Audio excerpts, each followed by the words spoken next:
Por que que você vai falar sobre política? Deixa eu arrumar o microfone aqui, você espera um minutinho.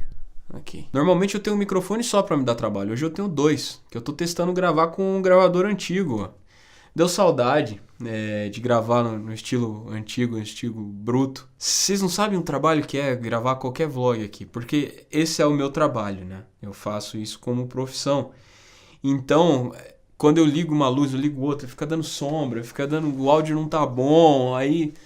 Ai, cara, é bem mais difícil do que parece, ainda mais essa semana que eu tenho que gravar dois, porque eu furei semana passada. Eu disse que eu ia falar sobre política. E, na verdade, eu vou falar um pouco sobre manifestações, vou falar um pouco sobre postura política, tendo em vista que todos os vlogs que vocês assistem aqui têm um viés cristão. Isso é uma coisa que fica meio nebuloso, porque as pessoas pensam que eu só falo sobre o evangelho e que eu só deveria falar sobre o evangelho porque meu vlog é cristão. Meu vlog não é cristão, eu sou cristão, mas o meu vlog não, ele não se converteu. Então, de certa maneira, eu poderia usar esse espaço na internet para falar sobre qualquer assunto e efetivamente eu gostaria de fazer. Mas é que a necessidade de falar assuntos sobre o cristianismo e sobre inteligência cristã principalmente, por isso que o vlog agora tem o nome, né? Pense, crente, pense, que é uma referência a Corra, Lola, Corra, se você não pegou, é um filme que eu acho que pouca gente assistiu. Mas enfim. E eu vou falar mais sobre como esse vlog funciona e como eu enxergo esse trabalho com o vlog no próximo vídeo dessa semana. Que essa semana vão sair dois. Yes! Não. Inteligência cristã, que é o tema central do meu vlog e provavelmente o tema central da minha vida, não é só no aspecto Bíblia, no aspecto igreja. Não, cara, é também no aspecto social, no aspecto familiar, em todas as áreas da sua vida. E nós estamos numa época bem complicada, no meu ponto de vista, porque a gente corre risco de ser a geração com mais acesso à informação em toda a história. No entanto, a geração que menos aprendeu a usar essa informação. A informação não tá difícil de obter, cara. A internet fez um atalho muito grande pra gente a praticamente todo o conhecimento disponível na humanidade. É claro que você tem que aprender a selecionar bem aonde que você procura as informações, mas no final das contas a informação está aí. O que não está aí de graça é o pensamento crítico. O que não está fácil de conseguir é descobrir o que fazer com as informações que você consegue. É complicado como esse assunto, toda vez que a gente vai falar de política, parece que o assunto é polarizado, né? E se você fala de um lado, você é imediatamente inimigo do outro e a gente está acompanhando isso muito mais intensamente desde o período dessas manifestações de julho de 2013, que foi um marco na história da consciência política dessa geração da qual eu faço parte. Nós crescemos num período de estabilidade econômica geral muito melhor do que as outras gerações brasileiras. E isso é uma coisa que você tem que ter em mente. Se você pode até ser um estudioso de algo, mas se você não sentiu na pele aquilo, é bem difícil que você tenha uma impressão plena do assunto. Então, o que nós temos para discutir e analisar é o nosso período de vida, pelo menos que eu posso dizer é isso. Eu não sei por que cargas d'água o brasileiro detesta a política. E o cristão brasileiro detesta a política de igual maneira.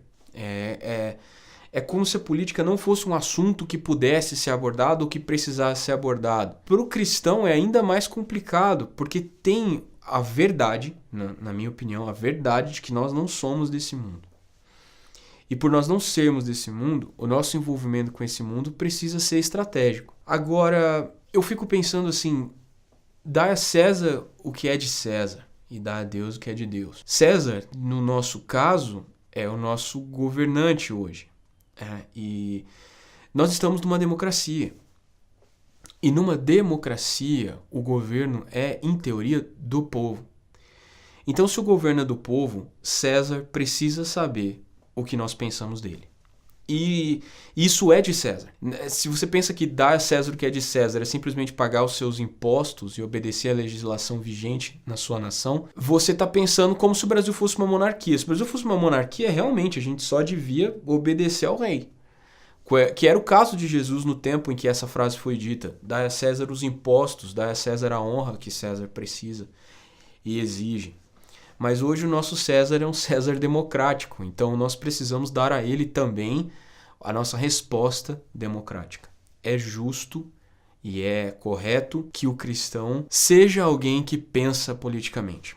O cristão deve pensar em tudo. Ele deve se esforçar para ser sábio em tudo. Ele não deve ser um alienado completo em nada. Por outro lado, a opinião de um cristão precisa ser calcada num pensamento bíblico e num pensamento respeitoso ao seu dissidente, ao seu antagonista. Será que um cristão deve participar das manifestações? Será que um cristão deve apoiar esse governo ou só orar por ele? Será que um cristão deve reagir frontalmente porque esse governo apoia... Cara, eu acho que um cristão ele deve ser inteligente. E um cristão deve tomar suas decisões da maneira mais inteligente possível. E um cristão deve respeitar as pessoas que pensam diferente dele, porque ele deve ser amoroso com os seus inimigos. Isso é bem complicado no assunto política, porque toda vez que você fala isso, você acaba parecendo passivo. Mas é possível ser alguém ativo e opinativo sem ser desrespeitoso. Você deve fazer isso se você pensar bem a respeito e chegar à conclusão que a sua participação é importante como cidadão.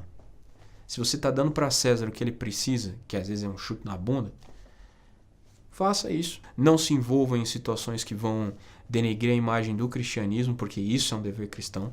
Você se preocupar com o cristianismo e se preocupar com a igreja e se preocupar com o nome de Cristo ser honrado ou desonrado pela sua postura. Isso é um dever cristão. Agora, todo o mais deriva desse pensamento crítico, de você ser capaz de pensar criticamente. Como igreja, você não deve participar de nada e nem promover de nada, porque a igreja pertence ao reino dos céus. E a igreja promove o reino dos céus. Você não tem que usar o argumento de que a igreja tem que... A igreja não tem que nada. A igreja tem que pregar o evangelho. A igreja tem que cuidar das pessoas. A igreja não tem que se levantar contra o governo político, contra a situação política. A igreja não tem que se envolver com isso. Eu acredito em pessoas que têm a política como vocação pessoal e que vão para a política para fazer a diferença, sendo cristãos. Ele vai introduzir princípios do reino num aspecto político. Mas ele não está lá. Eu não voto no cara porque ele é crente.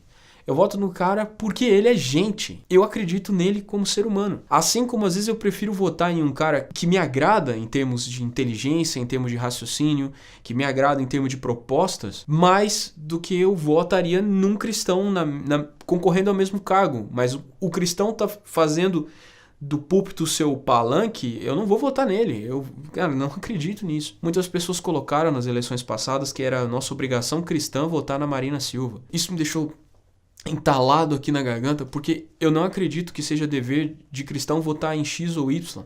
É dever de cristão pensar em todas as propostas e orar ao Senhor, colocando a Ele os seus pensamentos. Fala, Senhor, eu quero votar nesse cara. Eu acredito na proposta dele. Faça o seu voto algo útil. Faça do seu apoio, porque a gente pensa às vezes que a nossa obrigação cívica acaba quando a eleição acaba. E não é verdade. Você tem que cobrar os caras que você colocou lá, você tem que se esforçar para manter eles na linha, você tem que saber o que eles estão fazendo. As pessoas esquecem muito em quem elas votaram, né? Como deputado, como senador, como aqui em Brasília, como deputado distrital, em outros estados, como deputados estaduais. Às vezes até no âmbito bem local, como vereadores. A gente esquece que esses caras, na verdade, eles são responsáveis pela maior parte do nosso orçamento do país, velho. Pela manutenção da maior parte do nosso dinheiro. É a presidente. Cara, não é a presidente, é todo o contexto político do Brasil que tem problema. E nisso eu concordo com a Marina Silva. Quando ela escreve, eu tenho acompanhado o que ela escreve e gosto bastante, da maneira crítica como ela coloca as coisas, e é um crítico inteligente, é um crítico sensível, né? Ela coloca que o Brasil tem um problema sistêmico na área política. E é verdade. A gente tem um problema sistêmico, como se a velha política não funcionasse mais. Na verdade, ela funciona, e ela funciona muito bem. E esse é o problema. Ele funciona tão bem que é difícil, se você fizer alternância de poder no Brasil, trocar o governo de esquerda, que nem é bem de esquerda, né, centro-esquerda, para um governo de direita, talvez você mude os encaixes do poder, mas o final das contas é saudável a alternância, mas até que ponto, né? É suficiente? Não é suficiente. A alternância de poder não é suficiente. Eu acredito que não seja suficiente. Eu acredito que a única maneira seja que nós obriguemos os nossos governantes e os nossos legisladores e as autoridades sobre nós, já que eles são o nosso César, então nós vamos dar a eles o que eles precisam. Eles saberem que nós não estamos satisfeitos com a maneira que eles fazem política. Se você acha que para fazer isso você precisa ir para a rua protestar, vai. Se você acha que você pode ser um manifestante de sofá, você vai ficar lá no seu Twitter, no seu Facebook o dia inteiro só discutindo política, se você acha que isso é suficiente, faça. Só não esqueça da sua opinião na hora que você for votar. Porque se você é cristão e vende o seu voto ou troca o seu voto por uma ideologia barata, você está deixando de ser justo, né? E deixar de ser justo é uma coisa que não é muito cristã. Pelo contrário, o cristão ele deve ser justo. E aí existe sim um grande motivo para nós protestarmos. Qual é a responsabilidade da igreja nessa história toda? Lutar pela justiça. E se você pensa que lutar pela justiça é derrubar o atual governo, eu vou dizer que você está equivocado e redondamente equivocado. Porque lutar contra a injustiça começa na sua casa. Você precisa deixar de ser injusto com seus familiares. Você precisa deixar de ser injusto com seu pai. Você precisa deixar de ser injusto com a sua esposa. Você precisa deixar de ser injusto com você mesmo. Você precisa parar de pegar o troco que não é seu. Você precisa parar de pular roleta. Precisa parar de fazer uma série de micro injustiças e micro corrupções. Então a gente sempre analisa a questão política do ponto de vista macro, né? Nacional. A presidência, os senadores, né? Mas existem outras esferas de atuação política, mais locais, menores, né? E nessas a igreja tem mais chance de desenvolver o seu chamado de exercer justiça. Existem agremiações de bairro que podem ajudar muito mais aquela localidade do que a esfera política. Às vezes você fica esperando que o seu prefeito faça alguma coisa, mas você pode muito bem reunir os seus vizinhos e tomar decisões justas e fazer ações justas que os seus governantes não estão fazendo. E nesse caso, você ainda ganha uma grande oportunidade de expressar um caráter cristão enquanto faz essas coisas. Então, se eles estão fracassando, agora nós vamos ser responsabilizados por isso. Tá, nós fracassamos e Jesus foi responsabilizado por nós. E ele fez a parte dele, ele foi justo. E quando ele foi justo, nós passamos a poder ser justos também, pela fé no seu nome. Não só como cristãos, mas como cidadãos e como seres humanos, nos importarmos com os nossos semelhantes e tomarmos decisões justas, né, em todas as esferas da nossa vida. Isso pode fazer muita diferença, e bem mais diferença do que essa discussão polarizada, esquerda, direita, vermelho, azul, que, sério, está enchendo a paciência.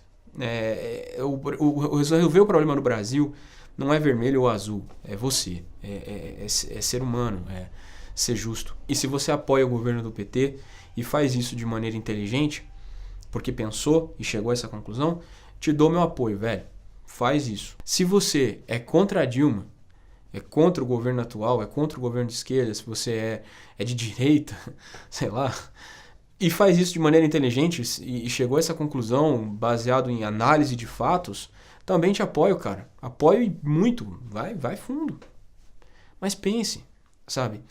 E entenda que é possível discutir política sem agredir a pessoa, sabe? Mas, acima de tudo, como cristão, você tem o dever de levantar a justiça e de exercer justiça. Então, exerça a justiça como cristão. E se o exercer a justiça te obriga a se envolver civicamente por causa da sua própria convicção, faça isso. Se não, não faça. E esteja em paz com Deus nas suas decisões. Esteja em paz com Deus. Ore antes de fazer as coisas como um cristão deve fazer.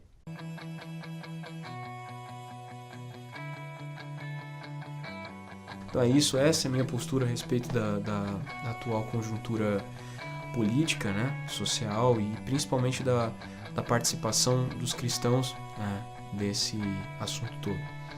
Espero que tenha trazido alguma ajuda para você porque eu falei, acho que não disse muita coisa, mas gravei, cara, muito tempo de vídeo, acho que tem mais de 50 minutos que eu tô falando aqui, mas no editado vai ficar curtinho, tá? Eu vou tirar muita coisa. Então, se você gostou, eu tô publicando toda semana, peço desculpa pela semana passada que eu não consegui gravar, então nessa semana eu vou lançar 2 vídeos. Não se esqueça de dar o seu gostei aqui embaixo, de deixar o seu comentário, porque são os seus comentários, os seus likes, os views que vocês trazem pra mim quando compartilham, que nos motivam a continuar falando. Principalmente os comentários e as reações que a gente tem no Facebook, as mensagens que a gente recebe, que nos ajudam a direcionar o conteúdo e também a perceber como está sendo a aceitação de vocês ao que a gente está produzindo aqui. No próximo vídeo eu vou falar sobre o vlog, então essa coisa de como eu reajo vai ficar mais claro para vocês, ok? Então é isso, um abraço, não se esqueça de compartilhar e de clicar no gostei, de se inscrever no canal caso você não tenha feito isso. Um abraço e até o próximo vídeo.